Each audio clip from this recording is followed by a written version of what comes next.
Chapter 5, The Inca, Lords of the Mountains. We just learned about Montezuma, not really a character I would have wanted to run into. The big question here is, why were llamas so important to the Inca? And their vocabulary is Inca, noun, a civilization that thrived from 1438 to 1532 on the western coast of South America, including most of modern-day Peru and parts of Colombia, Ecuador, Bolivia, Chile, and Argentina. Here comes the sun. It is the year 1500, and you are standing along a road in South America in a crowd of people. You seem to be at some kind of parade. You look down the road and see a gleaming golden litter carried on the shoulders of several men. Inside the litter is a man wearing furs and golden jewelry. As the litter gets closer, the people around you go down on their knees and touch their foreheads to the ground. You are the only one still standing.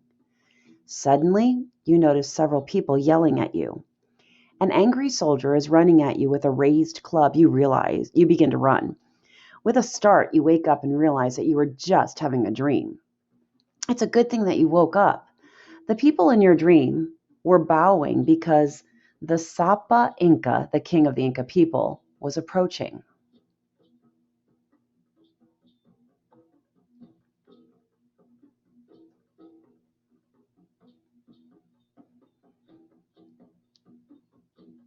The Inca believed that the Sapa Inca was the son of Inti, the sun god.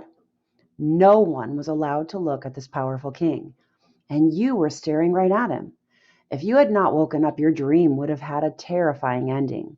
You would almost certainly have been killed by the soldiers for being so disrespectful to the son of the sun, the Empire of the Sun. Here, Inca soldiers helped to conquer a huge empire in a short period of time. So, who were the Inca? They were people who built a great civilization on the western coast of South America. The first Inca were people that lived in the area of Cuzco, a modern-day Peru. In the early 1400s, these people began conquering neighboring lands and extending their empire.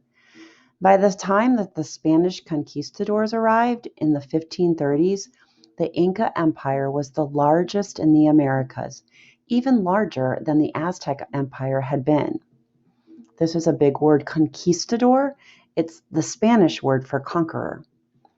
The Sapa Inca ruled over more than 12 million people. This territory stretched for more than 2,000 miles along the Pacific coast. The empire covered an area so large that most of modern-day Peru and parts of Colombia, Ecuador, Bolivia, Chile, and Argentina would lie inside its borders.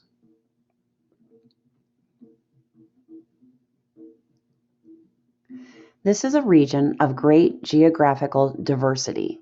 Geographical diversity is the presence of many different kinds of landforms, waterways, or other geographic features in the region. A plateau is a large area of high flat ground, and a clan is a group of families. This is an area of great geographical diversity. Arid plains stretched along the western coastline. This region is so dry that not even a cactus can grow. Farther east, the twin ranges of the snow-capped Andes Mountains rise toward the skies. Between the ranges lie a high plateau. Land here is sizzling hot by day and freezing by night. East of the Andes are thick forests where heavy rains feed the mighty Amazon River. All these lands were ruled by the Sapa Inca. Inca life. The Inca people were organized into clans or groups. Every Inca family was part of a clan, and each clan farmed a piece of land.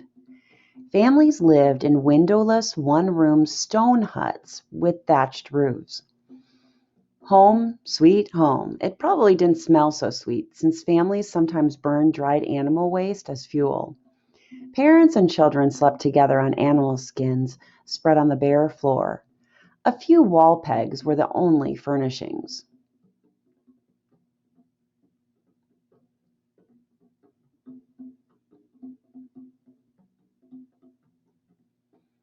Inca farmers used ingenious methods to farm in the challenging environment of the Andes Mountains. Boys followed their fathers' trades. Girls copied their mothers. Most Inca were farmers. They grew corn, squash, tomatoes, peanuts, cotton, and more than 100 varieties of potatoes. The potato was the main crop for the Inca.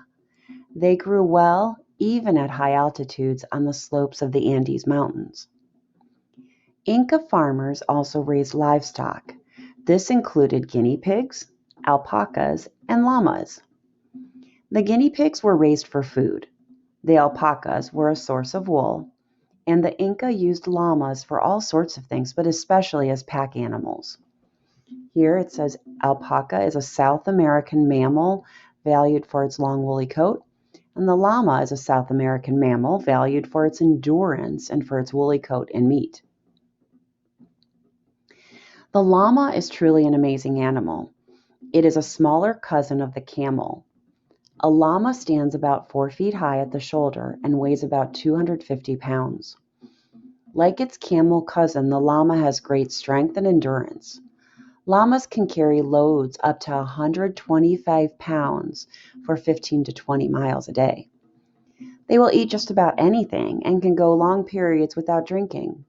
Llamas are also gentle animals, but if they are mistreated or overloaded, they will let you know it. A llama may simply sit down and refuse to move. An unhappy llama may hiss and spit to make its point. Llama spit is not just wet and nasty. It can include hard pellets of food, which can cause pain if they hit you. Here it says the llama is a useful animal that served the Inca people mainly as a pack animal. The Inca used llamas to transport goods. They also used the llama's wool for cloth, its hide for rugs and coats, its waste for fuel and fertilizer, and its meat for food. When a llama died, the Inca cut the meat into strips and dried it in the sun. They called these strips charqui. This is the source of our own word for the dried meat, jerky. Inca women were skilled weavers. They made clothing from the cotton they grew and from the wool of the llamas and alpacas for the good of the empire.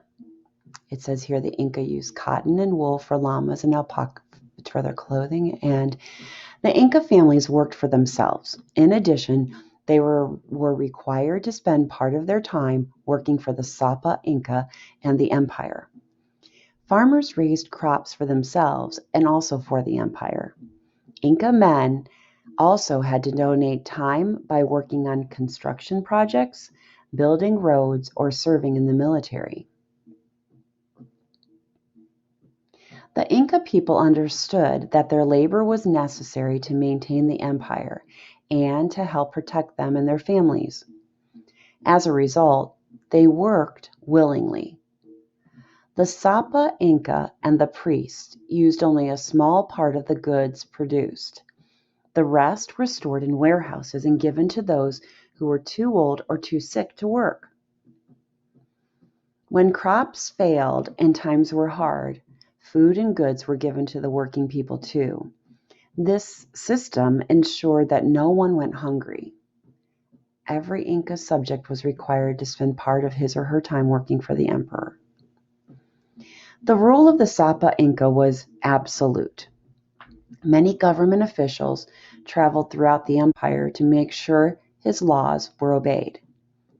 One of those officials was known as the He Who Sees Everything. He Who Sees Everything was responsible for visiting Inca villages and making them pay their taxes. Oddly enough, he also served as a matchmaker. He Who Sees Everything would arrive in an Inca village every few years. When he arrived, he ordered the villagers to gather so that he could take a census. A census is a count of the number of people living in a certain area. The more people in the village, the more the village had to pay in taxes. Once the counting was over, He Who Sees Everything asked unmarried women over a certain age to step forward. The official interviewed each young woman. If one was found especially worthy, she was sent to Cuzco to become one of the Sapa Inca's many wives. Once these chosen few had been selected, he who sees everything called all the unmarried young men before him. He proceeded to pair off the young men and women.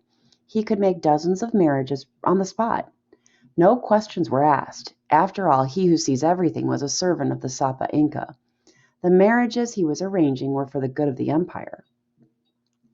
The Inca Empire lasted only from the beginning of its expansion in 1438 to the Spanish conquest in 1532, but it was a century of towering achievement. The Inca did not just conquer people, they kept their empire unified. They changed every place they conquered. We'll read on to find out how the Inca conquest changed the face of South America.